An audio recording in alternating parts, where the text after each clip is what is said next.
Assalamualaikum warahmatullahi wabarakatuh.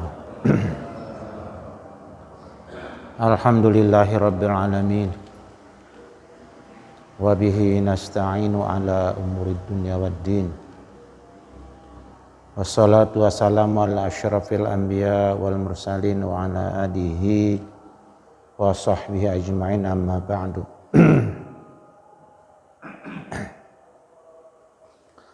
Rabbi syrah li sadri wa yassir li amri wa hlul 'uqdatam min lisani yafqahu qawli.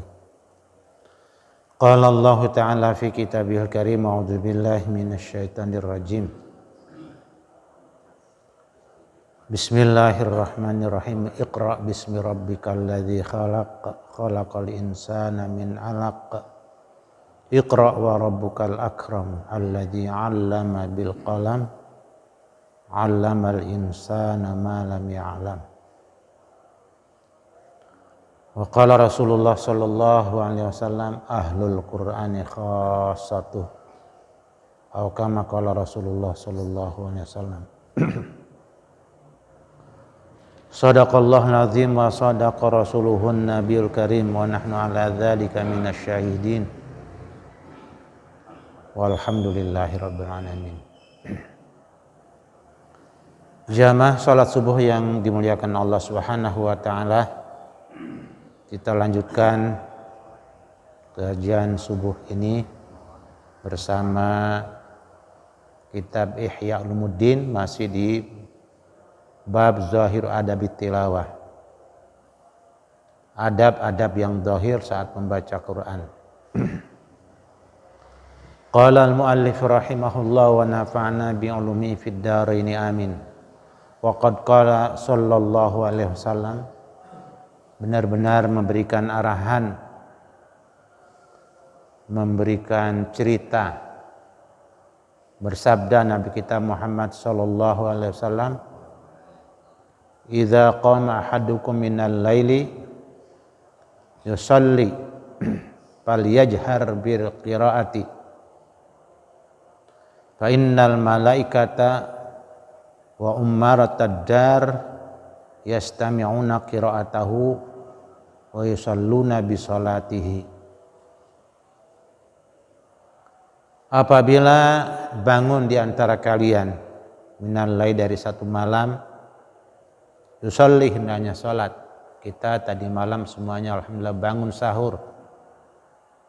Kita manfaatkan dulu untuk sholat sunnah, minimal 2 rakaat sama sholat witir 1 rakaat kalau belum sholat witir pada saat sholat tarawih tadi malam. Kalau sudah sholat witir, mau witir lagi, harus digenapkan dulu sholat witir yang sudah kita sholat. Di sholat 1 rakaat itu jadi genap. Nanti berikutnya kita sholat sunnah yang normal 2 rakaat. Terus salam, nanti di akhir ada witir lagi. Tapi kalau tidak mau witir, cukup sholat sunnahnya yang 2 rakaat. Kemudian falyajhar, maka hendaknya mengeraskan bil qiraati, dengan bacaan Qur'annya di malam hari, di kamar di pojokan rumah kita, di kamar yang paling dalam, atau di samping rumah kita, ya. Wa innal malaikata, maka sesungguhnya para malaikat, wa ummaratad dar, dan para penghuni rumah, yastami'una qira'atahu, mereka mendengarkan, memperhatikan bacaan orang yang salat. Wa yusalluna bi salati, dan mereka ikut salat bersama salatnya yang punya rumah. Jadi siapa penghuni rumah di samping tadi malaikat? Penghuni rumah tentunya bukan yang tidur pada yang punya rumah itu, maksudnya adalah kelompok jin. Ya, kelompok jin yang tinggal di rumah itu. Kan setiap rumah itu ada jinnya. Setiap bangunan itu ada jin, di pojok-pojok itu ada jin. Nah, itu semuanya mereka tidak ada masalah. Mereka tidak mengganggu kita. Yang penting kita keluar masuk rumah harus dengan membaca doa. Mau tidur antar dengan doa. Bahkan dibacakan surat pendek dari Al-Fatihah, Al-Ikhlas, kemudian Al-Falaq, An-Nas, tambah dengan ayat kursi. Subhanallah, jadi saat kita bangun malam dan kita sholat, kemudian suara kita keras, maka malaikat pada ikut membacakan doa, mengucapkan selamat dan baca doa buat kita. Kemudian para penghuni rumah juga ikut memperhatikan, mendengarkan bacaan kita. Untuk itu harus dikeraskan suaranya, ya sebatas suara keras di lingkaran kamar kita. Ya. Artinya kalau ada di belakang kita makmum bisa mendengar bacaan kita. Wa marra sallallahu alaihi wasallam bisalasatin min ashabihi radhiyallahu anhum. Nabi kita Muhammad sallallahu alaihi wasallam sering sidak, ya, memantau kondisi para sahabat, memperhatikan bagaimana kehidupan para sahabat di malam hari. Di seorang pemimpin memang begitu, harus adakan kunjungan mendadak, ya, tanpa harus ada pengawal dan tanpa harus ada pemberitahuan. Karena kalau lewat pemberitahuan nanti dirapi-rapihin, jadi bukan rapi beneran. Kalau nanti dikawal oleh media atau dikawal oleh pengawal tertentu, itu juga membuat repot lingkungan. Jadi kita lihat lingkungan aslinya kayak apa, ya itulah lewat kunjungan mendadak. Nah, Nabi kita Muhammad SAW sering itu melakukan seperti itu. Setiap pekan mesti dia keluar. Ya. Bahkan kadang-kadang sampai jauh perjalanan batas wilayah kaum muslimin, supaya dia bisa melihat dan mendengar keluh kesahnya bagaimana orang-orang Islam, apa yang mau disampaikan. Sebab kalau lewat jubir kadang-kadang nanti diolah lagi datanya, sampaikannya kadang-kadang yang bagus-bagus, yang jelek-jelek enggak disampaikan. Makanya dilanjutkan oleh Abu Bakar, oleh Umar bin Khattab itu pernah memasuki satu daerah yang sepi banget, satu kampung sepi banget, tapi ada seorang ibu yang sedang merintih, ya, sedang merintih kesakitan, ternyata mau melahirkan bayi. Masya Allah, luar biasa. Itu suaminya si ibu itu sedang mondar-mandir menyiapkan persiapan untuk lahir anaknya, melayani, membidani anaknya dari istrinya itu. Kemudian keluh kesahnya kedengaran, ternyata insya Allah sedang melahirkan bayi dan tidak ada persiapan apa-apa. Karena stamina luar biasa, habis terkuras begitu melahirkan bayi. Dan detik-detik melahirkan bayi pun perlu tenaga yang cukup, karena perjuangan luar biasa. Ternyata orang ini tidak punya apa-apa, dan akhirnya Umar balik lagi segera membawa keluarganya yang bidan, perempuan, ya, keluarganya yang dukun beranak, untuk membantu proses kelahiran si ibu yang sedang merintih. Kemudian Umar juga membawa perbekalan, ya, makanan dan model kita kayak bahasa sekarang sembako, diserahkan kepada orang itu di pinggir kampung. Nggak kenal orang itu siapa yang datang, nggak kenal Umar, nggak kenal apa. Terus dia berkeluh kesah, cerita sana kemari, oh ternyata itu masalahnya dan seterusnya. Makanya Umar siapkan ibu dukun beranaknya, dan Umar siapkan juga sembako logistiknya. Nah, ini Rasulullah satu saat lewat bisalasatin min asabi, malam-malam dia mencoba ingin mendeteksi apa kegiatan tiga sahabatnya ini di malam-malam hari.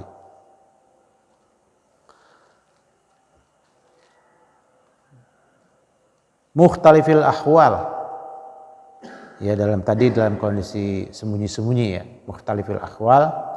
Kemudian ini masing-masing berbeda-beda kondisinya, dalam keadaan berbeda-beda kondisinya tiga sahabat ini. Famarra, maka lewatlah Nabi ala Abi Bakrin radhiyallahu anhu, atas sahabat Abu Bakar, sahabat beliau yang pertama kali masuk Islam. Makanya dalam yel-yel sholat tarawih atau bacaan pengantar sholat tarawih, ya, itu al-khalifatul awwalu Sayyiduna Abu Bakrin Siddiq radhiyallahu an. Al-khalifatul awwal. Khalifah itu muzakkar. Al-awwal di situ kelihatan. Bukan al-khalifatul ula, enggak.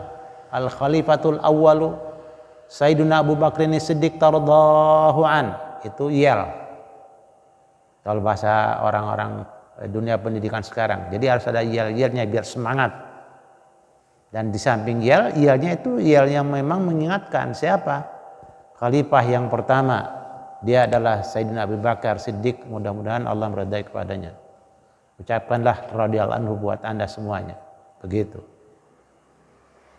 Nabi lewat ke Abu Bakar Siddiq dalam kondisi sepi-sepi wa huwa yukhafitu. Kemudian kedengarannya dia membaca salat tapi suaranya pelan-pelan gitu. Wa huwa khafid, pelan suaranya. Fasa'alahu an zalika, setelah dia selesai salat, kemudian Nabi menanya Abu Bakar, kenapa kau lakukan seperti itu? Kok pelan suaramu, tidak keras? Faqala, maka menjawab Abu Bakar Siddiq, innalladzi ana wa fa innalladzi unajihi huwa yusmi'uni atau yasma'uni. Huwa yasma'uni. Abu Bakar menjawab, sesungguhnya yang saya panggil, sesungguhnya sesungguhnya yang sedang saya bermunajat di depannya, ya, huwa yasma'uni, dia mendengar saya. Maksudnya zat Allah itu mendengar suara saya. Walaupun saya bisik-bisik, Allah dengar. Allah maha mendengar. Jadi nggak perlu keras-keras saya. Ini tipenya Abu Bakar As-Siddiq. Di samping memang suaranya beliau pun sudah agak tua, sepuh. Jadi nggak mungkin keras-keras gitu. Kalau keras-keras menyita tenaga. Wa marra ala Umar bin Al-Khattab radhiyallahu anhu, kemudian Nabi lewat juga di sahabatnya yang bernama Umar bin Khattab radhiyallahu anhu. Wa huwa yajharu, kemudian kalau beliau bacanya keras. Suara kedua kedengarannya, lantangnya kedengaran di kamarnya, di rumahnya. Ketika sholat atau ketika dia membaca Quran. Fasa'alahu an zalika, kemudian Nabi kita bertanya kepada Umar tentang kenapa kamu baca keras-keras dalam salatmu atau dalam baca Qur'anmu. Faqala uqidul wasnana wa uzajiru asyaitona. Saya mau bangunkan orang-orang yang suka pada ngantuk biar pada bangun. Ya, tentu keluarga dia. Atau dia salat di masjid keras malam-malam saat tahajud. Ya, ini Umar bin Khattab tipenya memang ngajak keras, ayo. Nah, baca Qurannya pun tegas, fasih, makhrajnya pas, kemudian masya Allah dengan suara yang lantang. Bismillahirrahmanirrahim. Panjang, pendeknya pas betul. Masya Allah keras suaranya. Tabarakalladzi biyadihil mulku wa huwa ala kulli syai'in qadir. Alladzi khalaqal mauta wal hayata liyabluwakum ayyukum ahsanu amala. Wa huwal azizul ghafur. Lain lagi Umar lain Abu Bakar. Tabarakalladzi biyadihil mulku wa huwa ala kulli syai'in qadir. Pelan. Ya. Nah, kita tinggal pilih, itu semuanya ada dalilnya, maknanya ada yang kita ikuti dari sahabat Nabi, dan beliau-beliau ini adalah disebutnya khulafa ar-rasyidin, al-khulafa ar-rasyidun, khalifah yang punya otoritas, khalifah yang diberikan kewenangan untuk membuat sesuatu yang katakanlah kebijakan-kebijakan tertentu dalam beribadah. Kayak Utsman bin Affan menambah azan hari Jumat 2 kali gitu. Nah, ini siapa yang nambah? Ya, Utsman bin Affan, kita ikut. Bisa kalau sekarang bisa jadi azannya 3 kali. Kenapa? Karena udah dipanggil 2 kali, jamaah ini belum juga pada datang. Kita azan jam 10. Azan lagi nanti jelang khatib naik mimbar. Azan lagi begitu khatib sudah berada di mimbar. Beri ruang kepada mereka yang masih sibuk dengan kerjaan.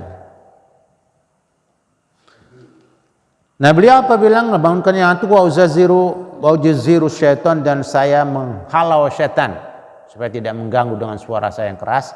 Karena memang dalam biografi hidup beliau, dehemnya saja Umar bin Khattab itu syaitan takut. Takut. Subhanallah, luar biasa.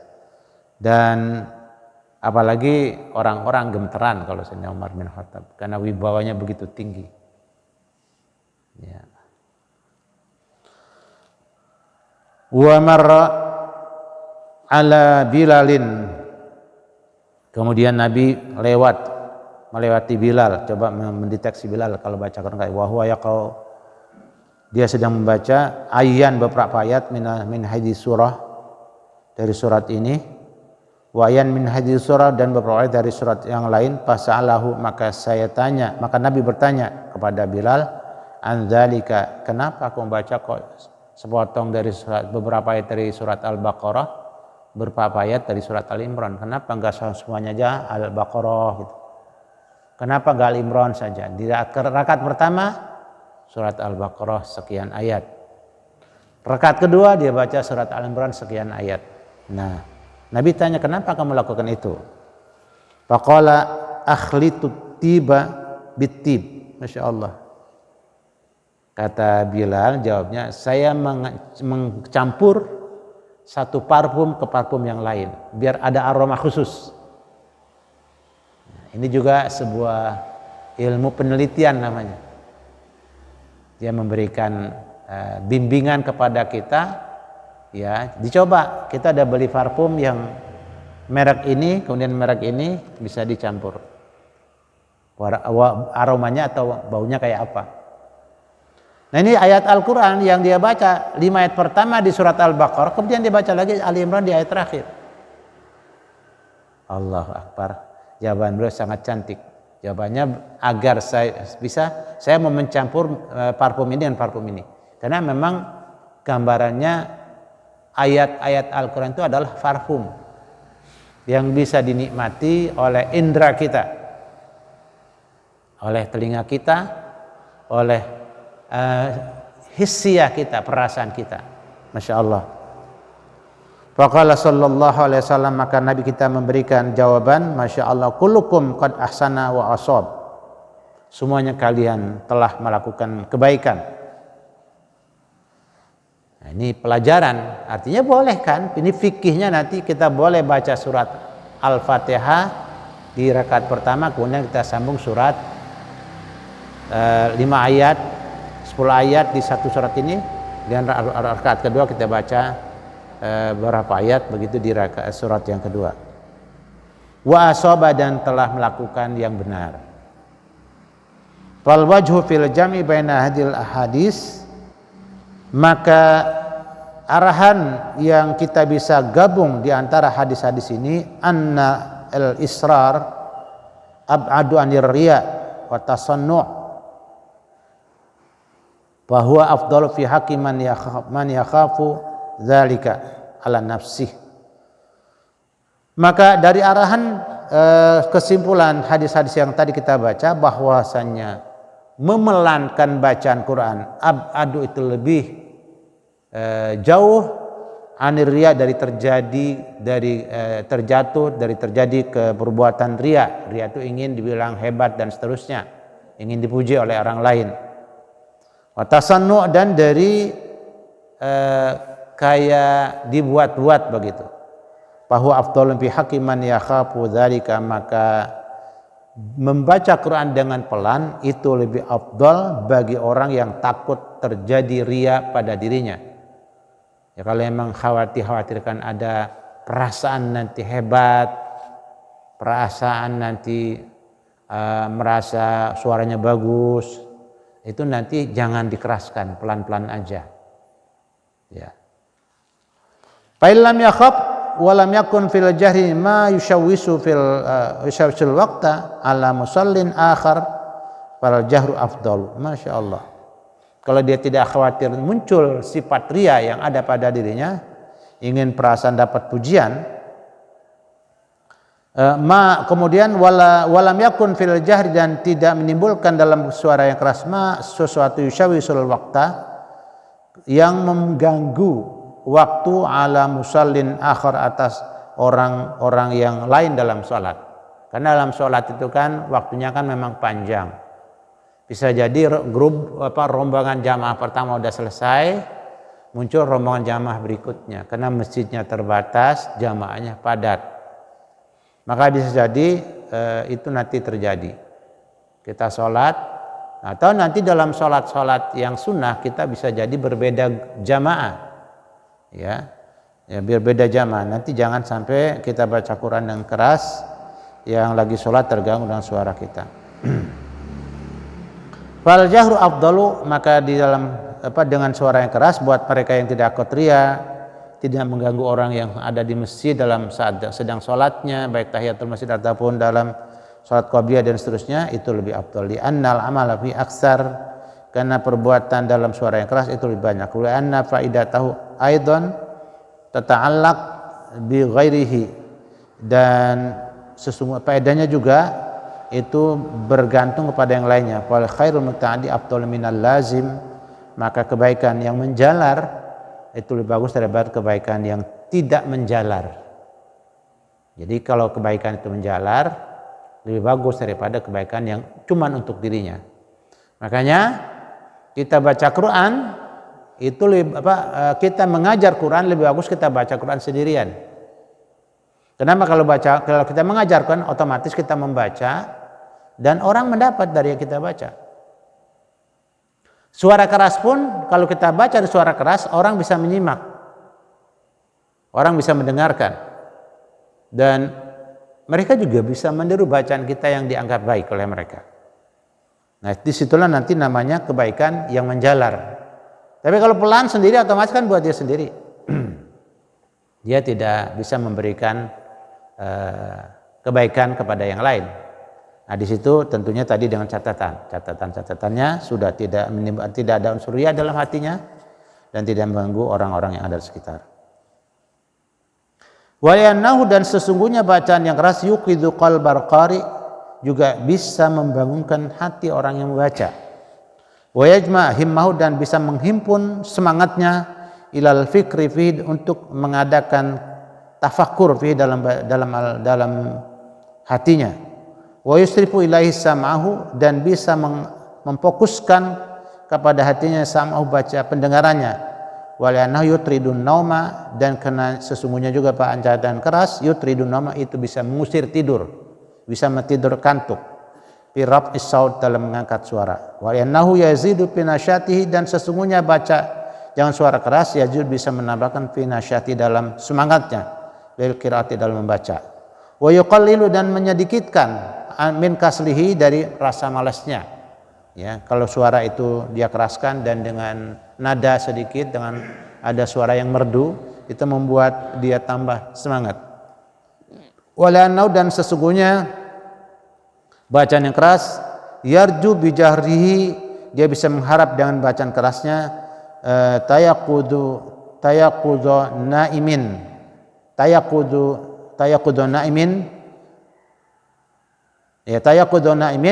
bangunnya orang yang tidur. Fayakunu huwa, maka jadilah bacaan yang keras, huwa itu bacaan yang keras, sababu ihyaihi, sebab menghidupkannya dan membangunkannya orang yang tidur. Walinahu yarahu battalun ghafilun, dan juga dengan suara yang keras itu bisa disaksikan oleh orang-orang yang agak pada malas-malasan, battal, yang ogah-ogahan, yang ghafil, yang lalai. Payan syatu bisa babinasyati, maka jadi semangat siapa orang yang ghafil, orang yang lalai, dengan sebab semangatnya orang yang sedang membaca, washtaqu dan juga menjadi rindu ilal khidmati untuk memberikan layanan dan bantuan kepada pembaca Quran. Fama tahaddarahu, kapan saja hadir kepadanya syai'un, sesuatu min hadin niat, dari niat-niat yang kita sebutkan, fal jahru afdalu, maka mengeraskan suara dalam bacaan itu lebih afdal. Jadi itu semuanya niat-niat yang kita sebutkan barusan dari atas itu nanti bisa lebih afdal di suara yang keras. Tapi tentu sekali lagi tidak catatannya tidak mengganggu dan tidak timbul riya. Wa in istamat hadhihi niat, apabila terhimpun niat-niat yang ada ini, tadha'afal ajru, maka bisa jadi berlipat ganda pahalanya. Wa bi kasratin niat tazku amalul abrar, dan dengan banyaknya niat yang terwujud, tazku, maka akan menjadi tinggi amalul abrar, maka mencapai amalul abrar, perbuatan-perbuatan orang yang baik. Wa tatada'afu ujurahum, dan amalan banyaknya niat yang baik-baik itu bisa melipat gandakan pahala mereka. Fa in kana fil amalil wahid asyru niyatin kana fihi asyru ujurin. Apabila dalam satu pekerjaan ada 10 niat yang kita masukkan, mudah-mudahan dengan saya membaca Quran dengan keras, orang-orang yang ada di samping tidak tertidur, bisa menyimak, bisa meniru bacaan, bisa merenungi bacaan kita, bisa memberikan semangat contoh juga pada mereka. Nah, ini niat-niat yang kita masukkan dalam satu pekerjaan. Ya, pekerjaan membaca. Walihada naqulu qiraatul Qur'ani fil masahib afdalu. Oleh karena itulah kita katakan membaca Quran dalam kitab langsung dalam mushaf itu lebih afdal. Iz yazidu fil amali, karena bisa nambah dalam perbuatan di samping baca, apalagi an-nazar. Kita bisa melihat tulisannya. Ya. Kemudian wa ta'amul mushafi, dan bisa juga kita bisa mengadakan renungan lebih rinci, karena kelihatan tulisannya per tulisan, per kata, per ayat, per kalimat begitu. Wa hamluhu, dan juga bisa memegangnya. Jadi membawa Quran itu kan berpahala, melihat ayat tulisannya berpahala. Ya, subhanallah. Fayazidul ajru bisa babihi, maka terus bertambahlah pahala dengan sebab-sebab yang kita sebutkan tadi. Waqad qila, dan benar-benar ada yang memberikan arahan, al khatmatu fil mushafi bisab'in li anna nadhara fil mushaf aidan ibadatun. Itu dalam menyelesaikan atau menghataman dalam mushaf bisa jadi 7 kali. Karena nanti membaca, mendengar, melihat, kemudian mentadaburi, kita merenungkan, kemudian menyimak, memberikan suara Quran kepada yang lain, kemudian juga bisa orang lagi bisa jadi merenung. Itu jadi bisa akan-akan kalau kita tamat sekali jadi kayak 7 kali pahalanya. Terutama di rumah kita, di saat ada di rumah anak-anak bisa menyimak. Kalau 1 anak, 2 anak, 3 anak, menyimak 3 anak. Walaupun anak itu kecil masih sambil bermain, tapi dia menyimak, tapi dia mendengar. Dan itu akan menjadi rekaman yang sangat panjang buat dia. Pada saat nanti dia dewasa dan dia udah mengerti, itu akan berbekas sekali dalam jiwanya. Bapak saya itu dulu aktif betul baca Qurannya setelah maghrib sampai isya, atau setelah subuh sampai jam sekian, dengan suaranya yang khas. Itu terngiang-ngiang di benaknya. Suara kita didengar oleh anak-anak kita dan catatan terekam di benaknya. Li'anna an-nadhra fil mushaf aidan ibadatun, kena melihat tulisan-tulisan dalam Al-Qur'an itu merupakan juga ibadah. Wa kharaqa Utsman radhiyallahu anhu mushafain li kasrati qiraatihi minhuma. Utsman itu sampai Al-Quran itu terbelah 2. Kenapa? Karena dia terlalu banyak membacanya, dibagi 2. Nah, kalau sekarang ada Quran per juz dibuatnya jilidannya. Kalau Utsman cuma dibagi 2 nih. Fakana katsirun minas sahabah yaqra'una fil masahib, dan banyak para sahabat Nabi yang terus membaca Quran lewat kitab Al-Quran itu sendiri, tidak lewat hafalan. Jadi dia lihat, karena di samping membuat memori terus nyambung, kemudian mata ibadah melihat tulisan-tulisannya, dan itu mata juga bisa lebih tajam daya kemampuan penglihatannya, karena terus dilatih melihat tulisan-tulisan itu, dan memang bukan sebatas tulisan biasa, tetapi ayat-ayat Al-Quran. Wa yakrihuna ay yakhruja yaum wa lam yanzuru fil mushaf, dan para sahabat itu merasa tidak nyaman kalau keluar satu hari dia tidak melihat kitab suci Al-Quran dan tulisan-tulisannya luar biasa. Dia merasa tidak nyaman kalau nggak sampai melihat tulisan-tulisan Al-Quran itu. Nah, kita ini karena subhanallah di zaman sekarang anak-anak kita dibombardir oleh smartphone, bahkan kadang-kadang sama sekali Al-Quran tidak terbuka di matanya. Nah, kita usahakan jadwalin dan terus diingatkan supaya mereka bisa melihat. Wa dakhala ba'du fuqaha, dan masuk sebagian ulama Misr ke daerah Misr ala Syafi'i kepada Imam Syafi'i radhiyallahu anhu bis sahar, di waktu sahur. Wa baina yadayhi, dan di antara kedua tangannya mushafun, ada Quran. Maqala lahu Syafi'i, maka berkatalah kepadanya Imam Syafi'i, syagalakumul fikru 'anil Quran, inni la usallil atamata wa adal mushafa baina yadayya fama utabbiquhu hatta asbah. Kata Imam Syafi'i, menyibukkan kepada kamu berpikir tentang Al-Quran, sesungguhnya aku sholat waktu sore, wadal mushaf, kemudian saya letakkan Al-Quran baina yadaya, di antara pelukan kedua tangan, fama utabiku hatta asbaha, maka saya tidak tutup sampai pagi. Jadi dia pengen melihat, karena di jam-jam tertentu dia begitu sibuk bagaimana mentadabburi ayat per ayat, kata per kata, untuk menyimpulkan satu hukum-hukum dalam masalah fikih. Subhanallah, inilah contoh-contoh yang dilakukan oleh salafus saleh, oleh generasi terbaik di antara umat Nabi Muhammad SAW. Nah, kita inginnya mengikuti umat-umat terbaik itu, ya, generasi tentunya ikut mengikuti Nabi, mengikuti para sahabat Nabi, mengikuti pengikut para sahabat Nabi. Ini 3 generasi: sahabat, pengikut sahabat, dan pengikut para sahabat Nabi. Nah, mereka ini adalah orang-orang yang dekat ke sana kehidupannya. Al-ashir tahsinul qiraah, yang ke-10. Kita masih punya waktu. Ini hari Rabu, Kamis, Jumat, Sabtu subuh masih ada, kita bisa lanjutkan. Itu saja Bapak Ibu rahimakumullah. Insyaallah nanti besok pagi masih kita sambung lagi. Hadanallahu wa iyyakum ajmain. Assalamualaikum warahmatullahi wabarakatuh. Subhanakallahumma wa bihamdika asyhadu an la ilaha illa anta astaghfiruka wa atubu ilaik.